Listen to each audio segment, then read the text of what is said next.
Kumarasambhavam by the illustrious Kalidasa. Canto 1. There in the north is the monarch of mountains, Himalaya named, of divinity indwelling. Plunging into the great oceans, east and west he stands, a rod taking earth's whole measure. Choosing him as the calf and Meru, skill herdsman as the milker. All the mountains by Prithu guided, milk the sustaining earth of her brilliant gems and precious medicinal herbs. The snows barely rob him of his magnificence, who is the inexhaustible source of priceless gems. A single flaw is lost in a mass of merits, like the moon's dark spot in his myriad rays of light. He bears on his peaks ores of rich colors, whose splendors cast on swirls of rain clouds seem sunsets glowing outside their time, enhancing the seductive adornment of Apsaras. Siddhas have enjoyed the lower peaks, the shade of clouds girdling his middle slopes, now resort harassed by outbursts of rain, to his high peaks perpetually sunlit. There, Kiratas, not seeing the paw marks wash clear of blood by rivulets of melting snow, yet find trails of lions that have been struck tuskers down by pearls dropped from the interstices of their claws.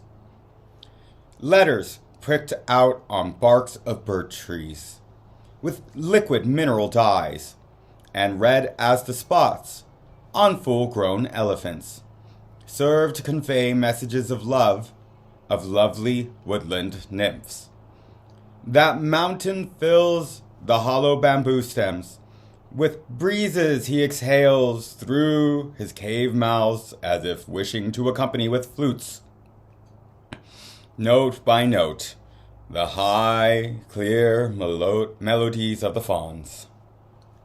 There, the mountain slopes are redolent of the aromatic resins oozing from the trunks of cedars, bruised by elephants rubbing their temples to ease their itching.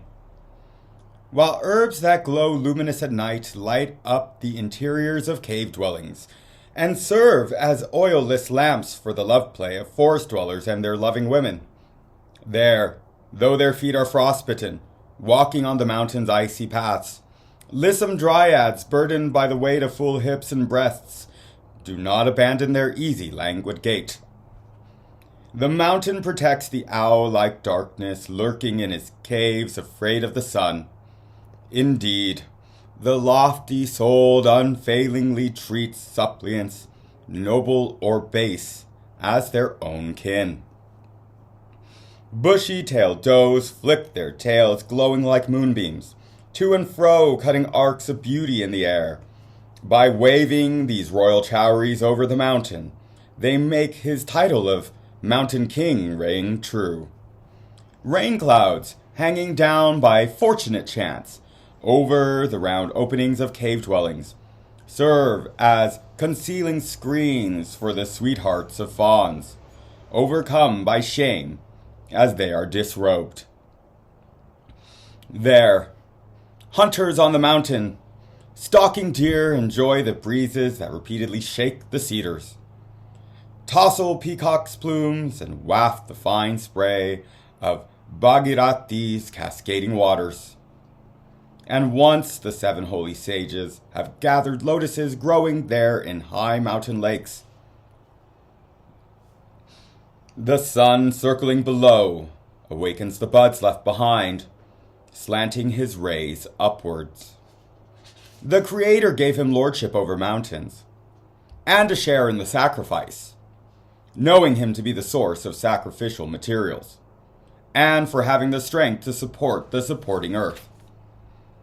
Mindful of his duty to preserve the lineage, he, Meru's kinsman, with due sacraments, married Mena, mind-born daughter of the fathers, his equal, honored even by holy sages. As they began engaging in the rites of love, appropriate to their beauty and powers, in due course the bride of the earth supporter, invested with the fresh loveliness of radiant youth, conceived. She gave birth to Maniaka, who acquired a Naga bride, and the ocean's lasting friendship, so that he never knew the pain of thunderbolts, Thrita's foe hurled enraged to sever the wings of the wandering mountains. Then, Shiva's former consort, the faithful Sati, Daksha's daughter, driven by her father's insult to abandon her body through yogic power, now resorted to the mountain queen to be born again. The Lord of Mountains generated that blessed one of Mena disciplined in the mind's holiness. An indomitable energy, flawlessly directed into consummate statecraft, begets complete fruition. The skies were clear in all directions the day she was born. The winds were free of dust. Conches sounded in space. Flowers showered from the sky. All embodied beings rejoiced, sentient and insentient alike. As the land round Vidura hills is radiant with luster, sprayed from the veins of gems laid open by the sound of fresh thunder, so the mother holding her daughter shone brilliant within a circle of scintillating light. Risen like the crescent's moon faint streak, as the waxing moon adds digit after digit of radiance hidden within. The daughter assumed, day by day, singular beauties that possessed the tremulous luster of pearls. The darling of her kin, she was lovingly honored with the patronymic Parvati, daughter of the mountain. Only later did the lovely girl get the name Uma. Ma. Ah. Do not her mother's words forbidding her hard penance. Though blessed with many children, the Mountain King was never sated by the sight of this child of his.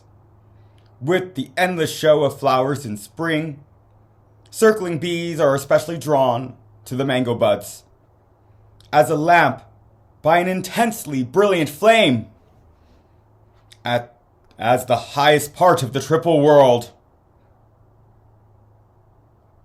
by the triple-pathed river, as the wise through the use of perfected speech, so he, through her, became more hallowed and glorious. Entering into the very spirit of childhood, that is the passion for play. She amused herself often in the midst of her friends with balls and dolls and altars of sand she raised on Madakini's banks. As flights of geese to Ganga's stream in autumn, as intrinsic glowing to sovereign herbs at night, so did learning gained in earlier lives and firmly retained, appear on its own at the time of her instruction. Past childhood she came of age, when youth itself is nature's adornment for the slender form, intoxicating, though not by wine, an arrow more potent than love's flower arrows, like a painting taking shape under the brush, like a lotus unfolding under the touch of the sun. Her form molded in exquisite symmetry, in its fresh fullness of youth was enchanting.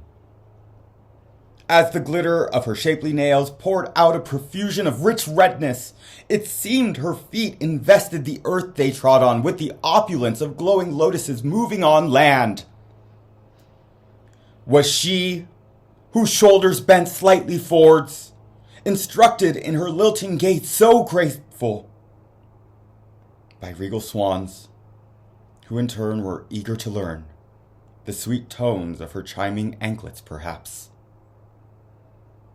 Having formed her lovely thighs, rounded, even, and just right, the Creator must have made a great effort gathering the exquisite graces required to fashion the rest of her limbs.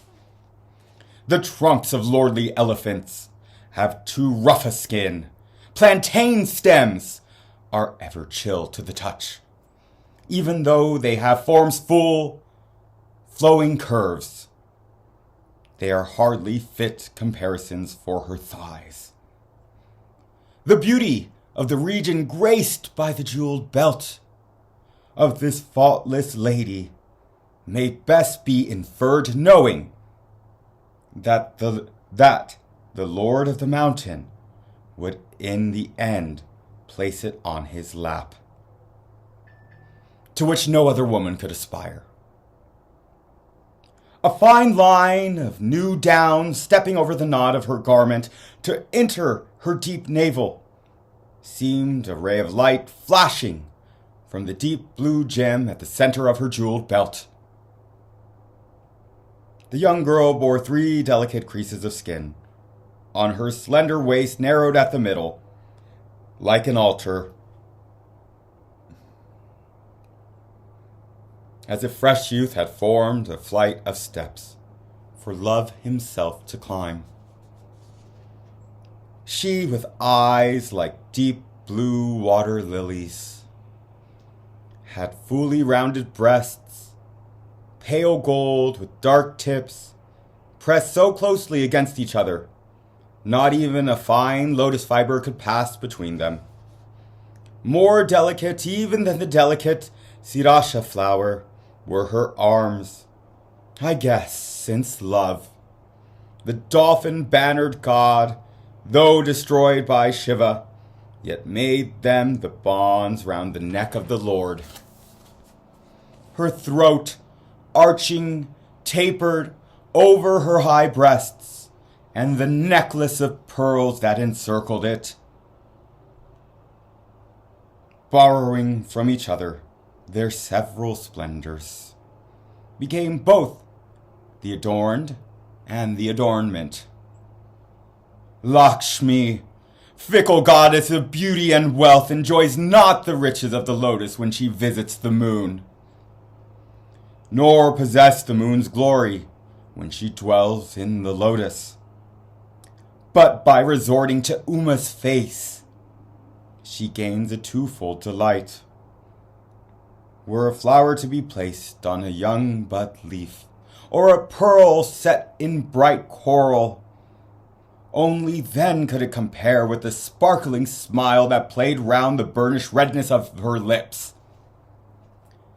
when she, with the courteous speech of those nobly born, conversed in tones of fine spun nectar. She shamed even the coals that sounded harsh to the ear, like strings of an ill-tuned lute. Not unlike blue lotuses trembling in a fresh wind were her tremulous glances. Did that lady of the long, liquid eyes borrow them from the pretty does? Or did the pretty does borrow their glances from her? Seeing the glowing crescents of her eyebrows, deeply curving as if penciled in glossy collyrium, and so expressive in movement, bodiless Love lost all pride in the curving beauty of his own bow. If animals were endowed with a sense of shame, it is certain the Kumari deer, viewing well the gorgeous mane of hair of the mountain king's daughter, would have their fondness for their tails grow cold. In his eagerness to see all beauty in a single form. What efforts must the maker of the universe have expanded, assembling all things that serve as similes, and fixing each in its proper place to form her.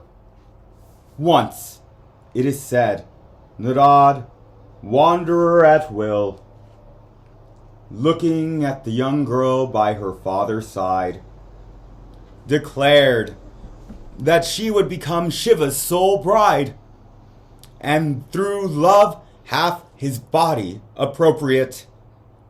Therefore, though she was in the pride of her youth, the father entertained no thought of another bridegroom for her. For no luminous thing other than the holy fire is worthy of oblations hallowed by prayer. Yet the mountain could not offer his daughter unasked in marriage to the Lord of Lords, from fear of refusal of his suit. A virtuous man takes no action, even in matters close to his heart. Since this lady with bright teeth gave up her body filled with wrath against Daksha in her former life, the Lord of Beings gave up all attachments, and from that time on lived without a wife. Mantled in the elephant hide, with senses restrained, he sat in tapas on a shoulder of the snowy ridge, where Ganga's current moistened the cedars and the odor of musk and the music of kinaras flowed all around. With tassels of namaru flowers at their ears, wearing garments of birch bark soft to the touch, painted with pigments of mineral ores, the Ganas sat on rocks laced with streaks of fragrant resin. His humped bull tore up with his hooves masses of solid ice, and chafing at the sound of the roaring of lions, set up a thunderous bellowing, watched by great mountain bulls shaking with terror. There, the Lord known in 8 forms, consecrating the fire, itself a form of him, kindled with sacrificial wood, practice penance out of some inscrutable desire of his own. Himself the giver of the fruits of all penance. The mountain lord having adored him who is adored by the dwellers in light, him beyond all adoration, with an offering worthy of a guest, directed his daughter, self-restrained, to serve him with her 2 companions. The Lord was pleased not to refuse her service, even though she came in the way of contemplation. They only are firm-minded who remain undistracted in the face of temptation.